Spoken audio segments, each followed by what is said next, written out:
냉골방에 노부모 두고 가족여행 갔다가 아버지 돌아가시면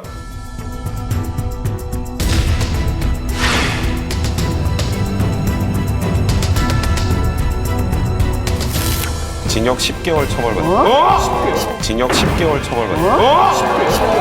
너무 적어. 징역 10개월이 뭐야? 어떤 그 노부모가 그 사남 일녀를 거느리고 계셨는데 이제 둘째 아들이 그 부양을 했었어요. 근데 둘째 아들이 이제 경제적 사정이 너무 안 좋아지니까 이 셋째 아들한테 일주일만 이제 부모님들을 좀 보호해 달라라고 해서 셋째 아들이 이제 잠시 일주일간 맡게 된 거예요. 근데 이 셋째 아들이 부모님이 오자마자 거동도 거의 불편한 상황이었어요, 부모님들은. 그런데 이 두 분을 두고 해외여행을 떠나버린 거예요. 일주일을 모시면 되는데 그 일주일을 안 하려고 해외여행을 가요. 오자마자 바로 떠났는데 이제 문제는 보일러도 다 꺼놓고 그때가 이제 뭐 완전 엄동설안이었는데요. 창문까지 열어놓은 상태로 해외여행을 떠나버린 거예요. 미친 말이 사람 아니야? 돼? 이게 미친 사람? 형이 너무 적은 거 아니에요? 근데 점점 더 분노하실 것 같은데 이제 먹을거리도 두고 가지 않았어요. 네, 어머니 아버지가 거동 힘든 상황에서.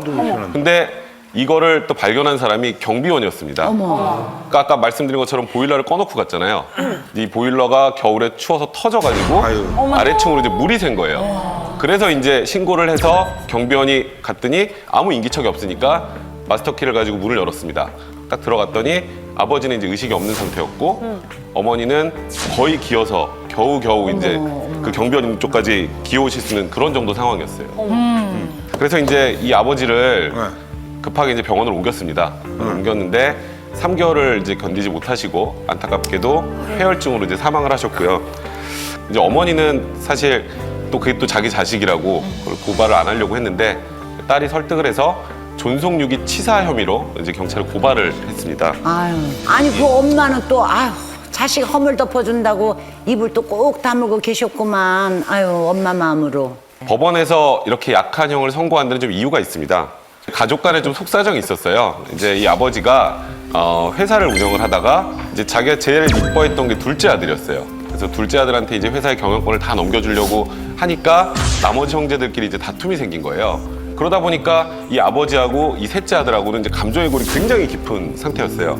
셋째 아들이 이제 법정에서 주장한 건데 아버지와 나는 얼굴을 보는 순간부터 싸울 수밖에 없으니 차라리 나는 두고 떠나는 게 낫다라고 생각을 해서 떠났다. 아버지가 돌아가실 것까지는 예상을 하지 못하고 해외여행을 떠났다라는 그런 이유였거든요. 그래서 존속유기 치사죄가 아니라 존속유기죄로 해서 이제 징역 10개월이 나온 거죠. 근데 아무튼 뭐 셋째 아들 집에서 돌아가셨으니까 그런 건데 이거는 그 오남매가 공이 다 책임이 있다고 봐야 돼. 그렇지. 이거는 뭐 누구 얘기할 것도 없이. 비극적인 사건이고 또 이야기를 들으면서 참 마음이 무거워지는데 근데 실제로 통계청 자료를 보면은 정말 세상이 이렇구나 하는 걸 느낄 수가 있습니다. 자녀가 부모를 부양해야 한다고 생각하는 사람이 불과 1998년에는 89.9%였어요. 90% 가까웠는데 2010년에 12년 만에 다시 조사를 했을 때는 89.9%에서 36.0%로 급격하게 줄어들었다고 합니다. 자녀가 부모를 부양해야 한다는 생각이 10여 년 사이에 이렇게 급격하게 눈에 띄게 줄어들었다는 거 어찌 보면은 뭐 이런 상황까지 만든 그런 이게 흐름이 아닐까 싶기도 합니다. 정말 씁쓸합니다. 네. 그러니까 요즘에 사실 먹고 살기 힘들어지고 세상이 좀 각박해지니까 부모를 모시는 것 정도가 아니라 이제 버려버리는 지금 현대판 고려장이 굉장히 많이 일어나고 있는데요. 불효자가 이런 행동을 하면 어떤 방식으로든지 반드시 처벌받는다는 것을 아시고 부모님들한테 효도 좀 하시기 바랍니다.